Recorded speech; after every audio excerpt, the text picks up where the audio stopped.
कि मनुष्य विचार क्यों करता है। हर समय हर एक चीज पे देखना और उस पे विचार करना।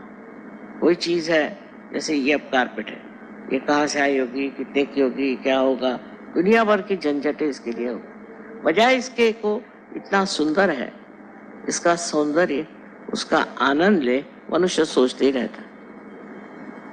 और इस तरह के सोच विचार से मनुष्य कभी कभी पगला भी जाता है।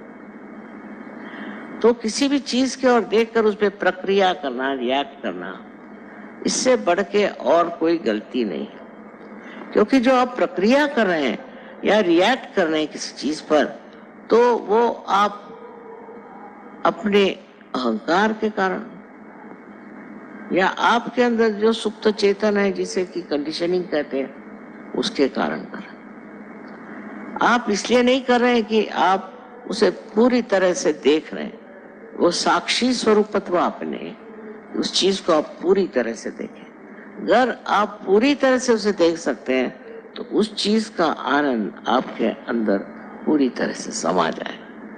सबसे तो बड़ी बात यह है कि इस दशा में आने की बात बहुतों ने कही, मैं कह रही हूँ ऐसी बात नहीं, पर वो बहुत से लोग समझ नहीं पाए होंगे या उस वक्त ये भी सोचा होगा कि ये कैसे हो सकता है, हम तो एक मानव हैं, ये कैसे हो सकता है। कुंडलिनी के जागरण से सब हो सकता है।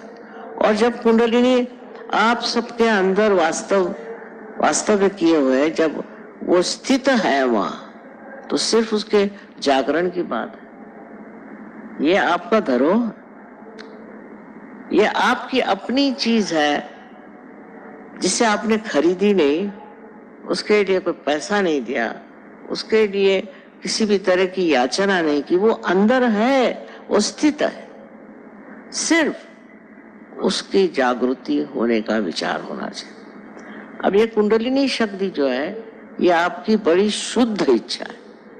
शुद्ध इच्छा हमारे यहाँ कोई है नहीं।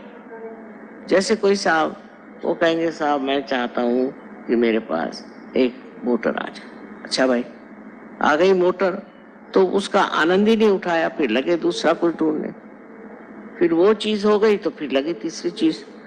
तो इसका मतलब आपकी जो इच्छाएं शुद्ध नहीं थी।